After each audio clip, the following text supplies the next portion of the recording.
Alhamdulillah, alhamdulillah ala ni'amih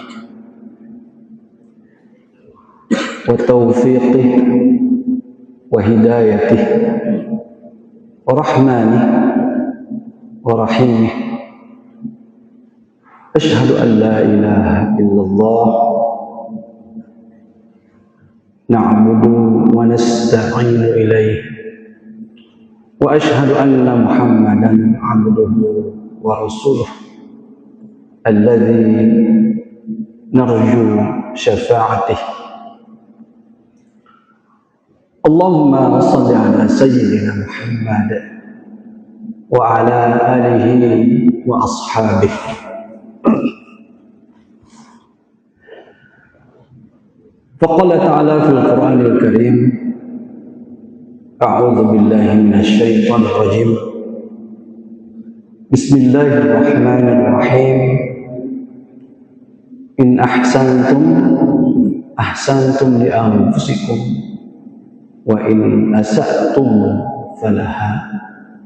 Fa idza jaa wa'dul akhirati liyasu'u wujuhakum wa liyadkhulul masjida kama dakhaluhu awwala marratin wa litabbiru ma'anaw tatbira.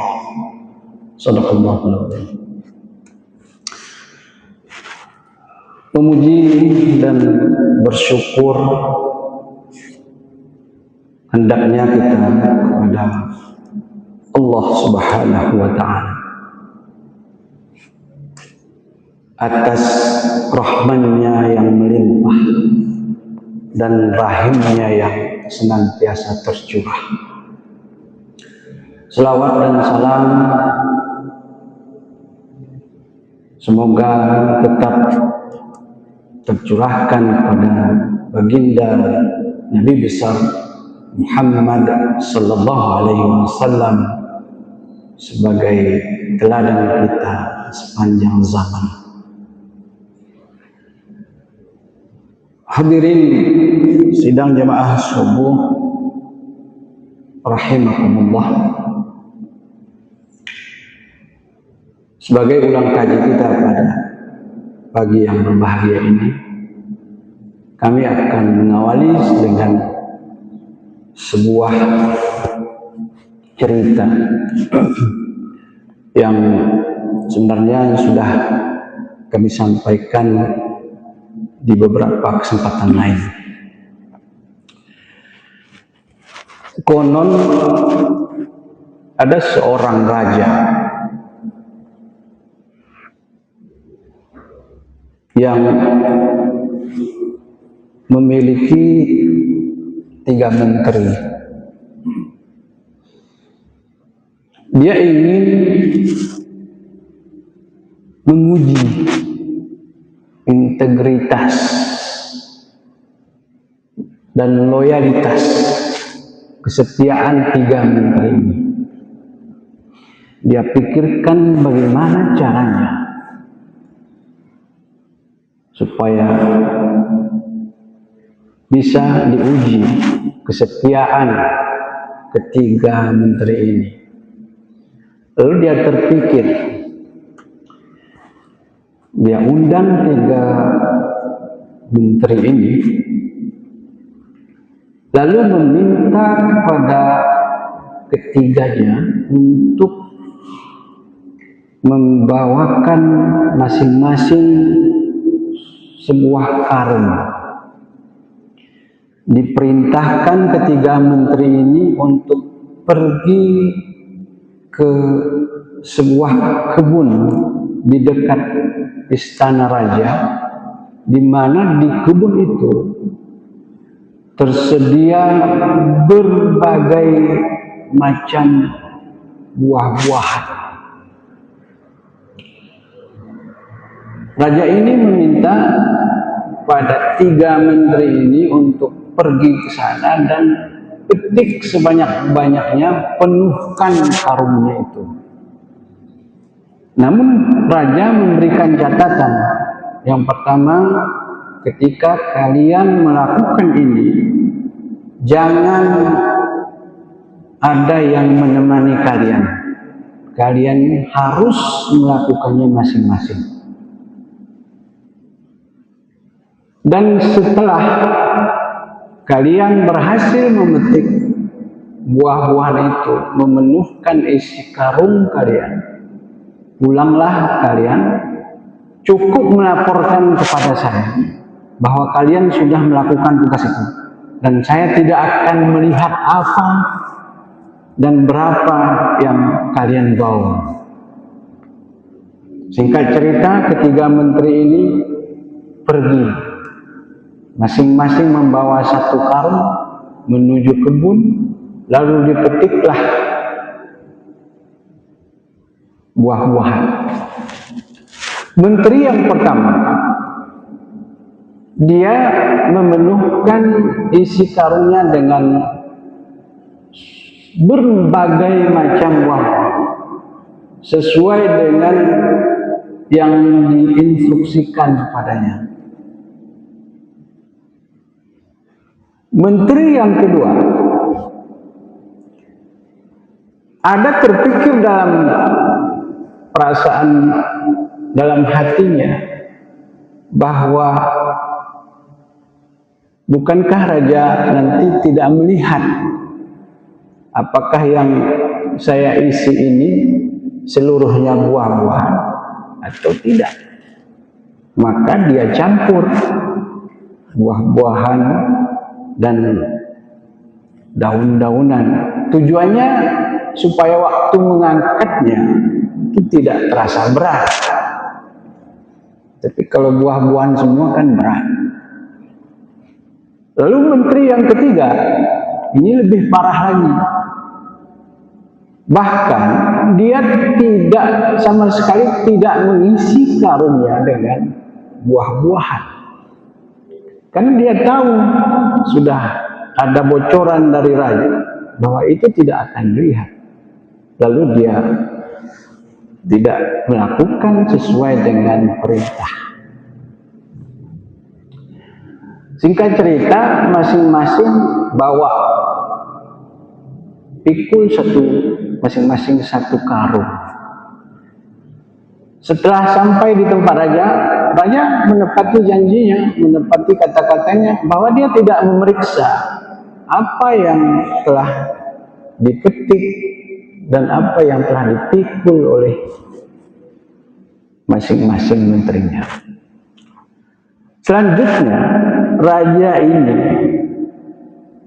memerintahkan pengawalnya untuk mengurung, memenjarakan ketiga menteri ini.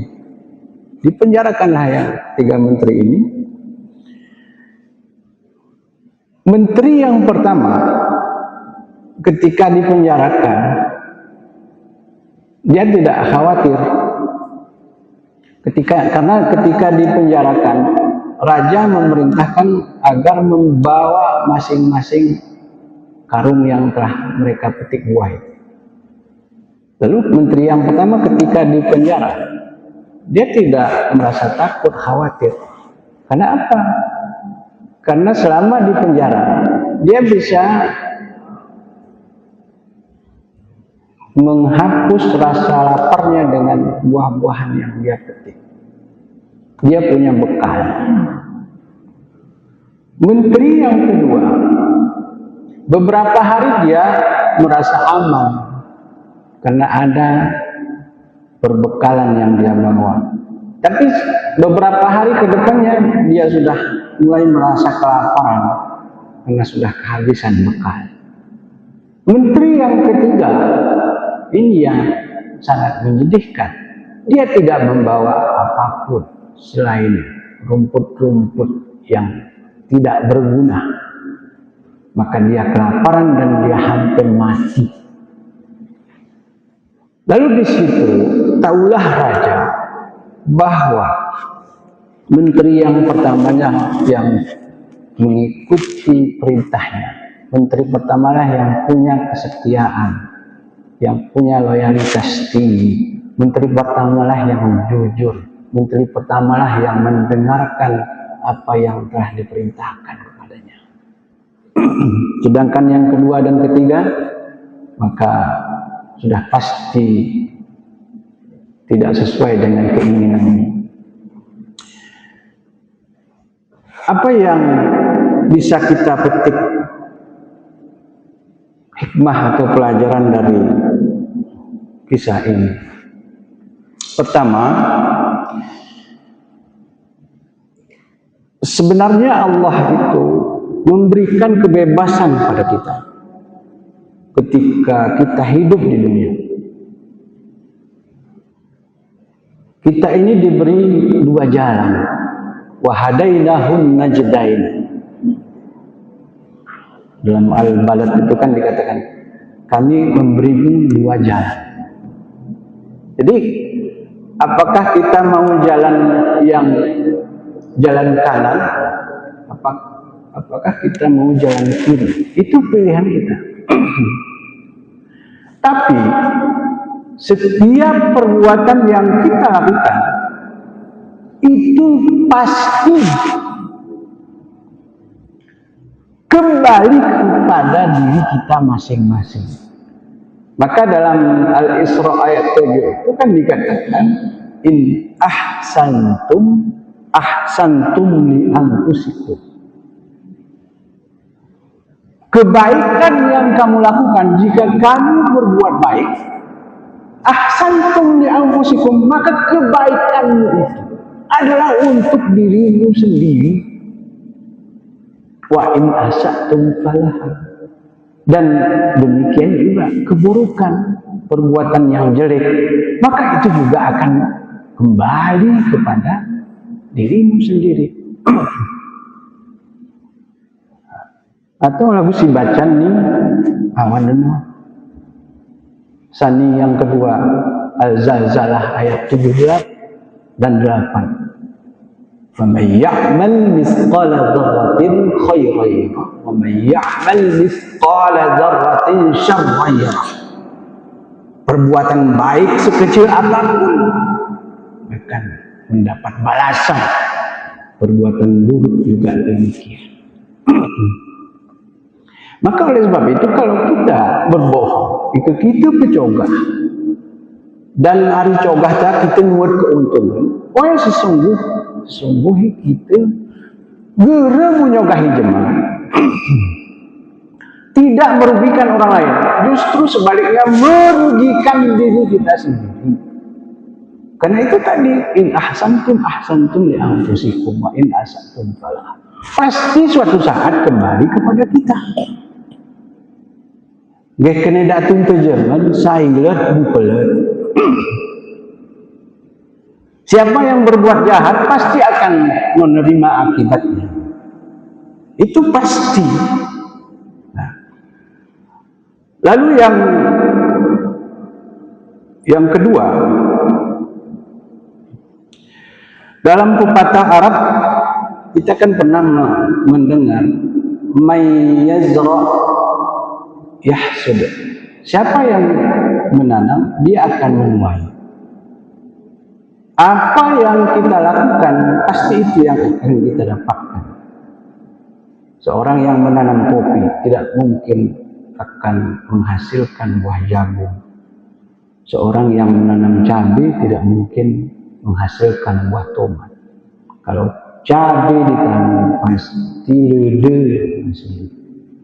Tomat yang ditanam, tomat yang dipanen. Berkali.